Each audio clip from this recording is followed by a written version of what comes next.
Estamos de regreso con la salud y la vida y el doctor Rafael Bonilla Cortés. Gracias. En la semana anterior habíamos hablado de los dolores de cabeza y habíamos dicho que en realidad mucho de los dolores de cabeza tiene que ver con un hígado y una vesícula biliar.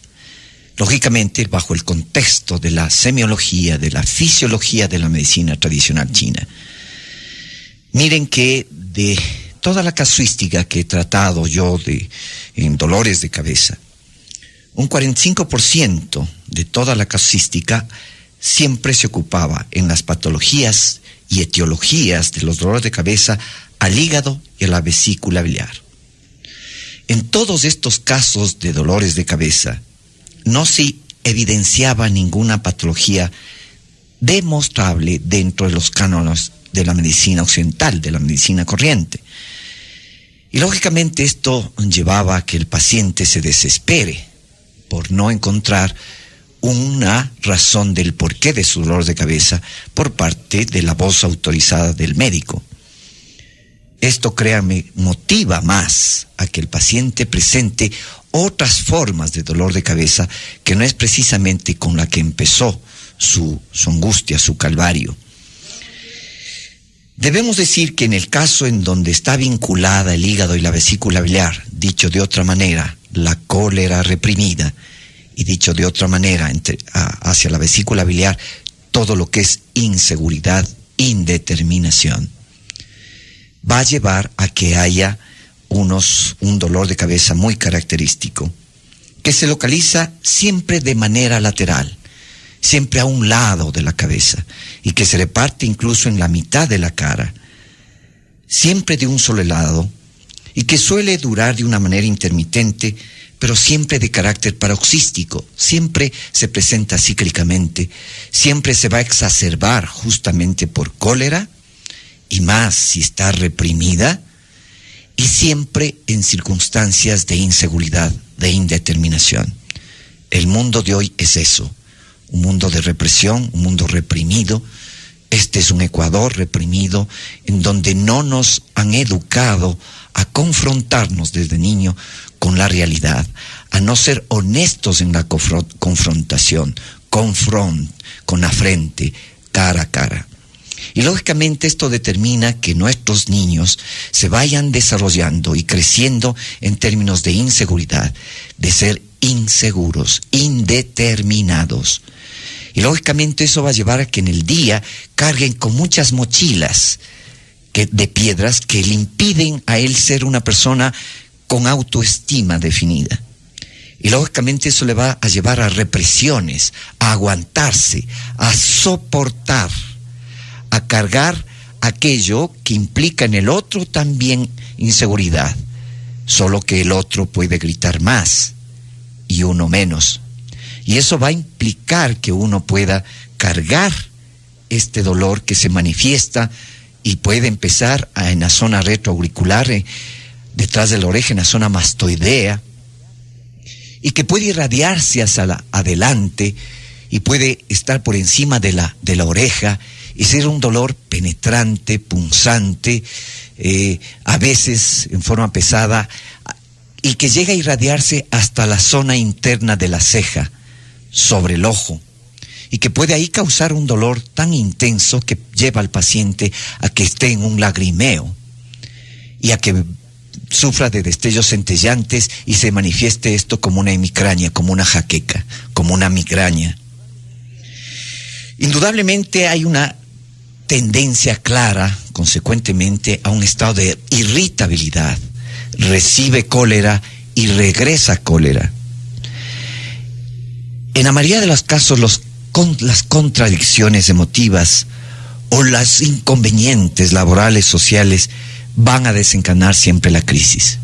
Podría decir, entonces, que hoy nuestro Ecuador vive en un estado de hemicrania. Miren que ahora no es que Quito en estas fiestas ha vivido el estado de irritabilidad y de exceso en el consumo de licor. Los migrantes, los emigrantes que están en otros países también ahora se destacan por el excesivo consumo de licor, lo cual quiere decir que no solamente que no hay una organización armoniosa, social, sino que hay unas circunstancias educativas, familiares, que están llevando a que nuestro país, nuestro Ecuador, viva esto de indeterminación, inseguridad, cólera. Cuando hablamos de inconveniencias laborales y sociales, estamos hablando no de que no se tenga trabajo exclusivamente, no que no se tenga medios, estamos hablando de la incapacidad de confrontarnos con esas dificultades. Este país de miseria y de pobreza está llena de gordos, y de gordos porque justamente la compulsión vivimos comiendo lo que sea. Y comiendo lo que sea implica una sobrecarga a un hígado que por demás está sobrefatigado por esa excesiva cólera. La madera, que es el elemento que representa al hígado, que viene a ser el trigo, es el elemento más inestable dentro de la dinámica de los 5 movimientos de esta famosa pentagrama con la que se explica en forma sencilla la constitución de nuestro organismo.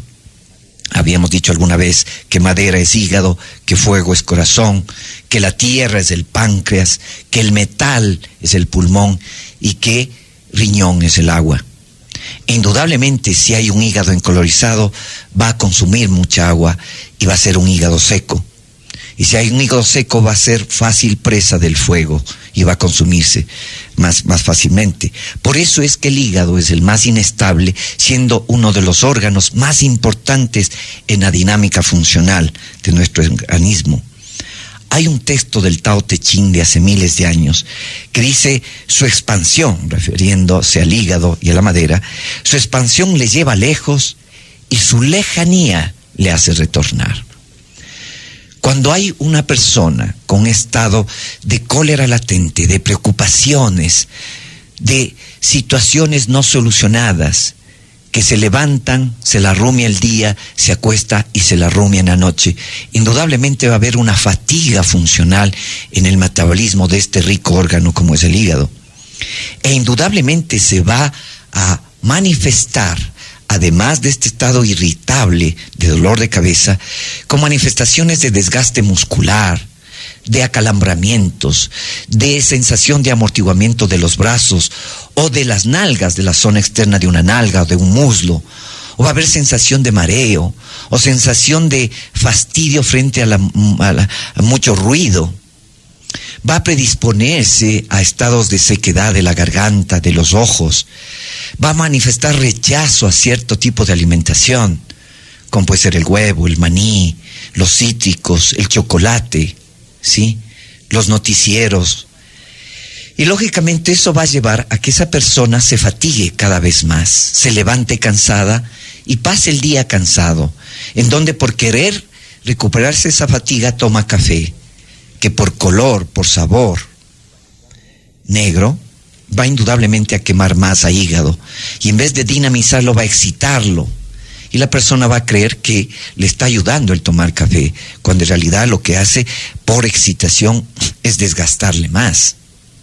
Indudablemente un paciente así va a necesitar un tratamiento distinto en cuanto a acupuntura que el paciente que puede manifestar dolor de cabeza cuyo origen es de otras circunstancias y etología.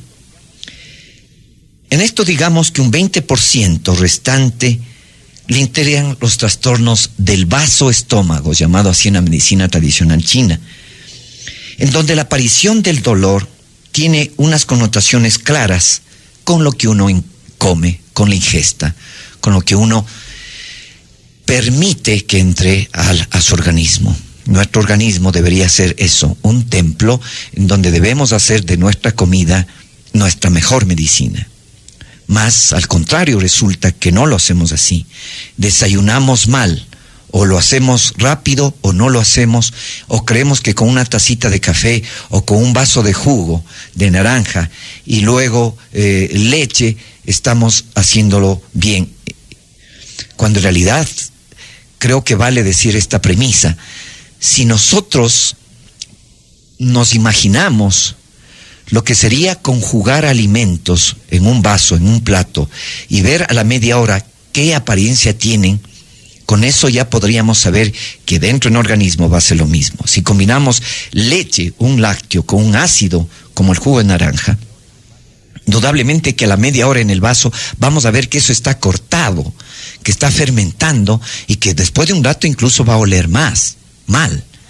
Entonces, indudablemente, vamos a ver que eso en el transcurso de la mañana nos va a llevar a un estado de indigestión, de malestar, de pesadez, de sobretrabajo del hígado, que va a llevar a que en la mañana estemos o con tendencia a querer dormirnos o medios amodorrados, que es un problema casi congresil, y que indudablemente en esas circunstancias querramos dormir, digo siempre, mejor que guardián de caseta. Y eso va a llevar a que en el mediodía querramos comer algo, alguna otra cosa, en donde indudablemente como ecuatorianos está la sopa, y de segundo siempre está un carbohidrato, el arroz, el fideo, las papas, y a veces mezclados entre sí. Y eso va a llevar a que también pese. Si ya comemos fideos, no lo hagamos con arroz. Y si hay arroz, no metamos también mucha papa, porque eso va a llevar a que mucho almidón consuma mucha glucosa, y eso igualmente nos haga daño. Cuando hablamos de esta interacción dañina hacia el vaso estómago, el dolor de cabeza suele ser generalizado y cursa con una sensación de pesadez, de estupor y una pérdida de las percepciones más finas. Nos volvemos un tanto torpes. Así que algunos pueden decir que se debe a un problema de estómago. Así como igualmente alteraciones de la memoria, miren ustedes, durante estas fases en donde hay embotamiento por lo que comemos. Si esto lo hacemos cotidianamente, vamos a ser unas personas que tenemos un empantanamiento digestivo con la típica panza, ¿no? La típica guata. Vamos a transpirar grasa, vamos a tener un saborcillo pesado en la lengua con una sabor amarillenta, pegajosa, que va a llevarnos a que no haya una dinámica, a que no se nos vea nuestra piel fresca, a que nuestro pelo sea pajoso, oscuro. La función del vaso, del páncreas, dice en términos energéticos, es ascender. La función del estómago en términos energéticos es descender. Si nosotros pesamos con nuestra ingesta, indudablemente eso va a cargar con nuestro organismo. Mire, cuando estas condiciones no se cumplen, del vaso ascender energía y del estómago descender lo comido, la energía remonta hacia la cabeza y va a producir este dolor de pesadez, de embotamiento, ¿no? Que va a acentuarse incluso con el sol. Y vamos a sentir que el sol nos hace daño.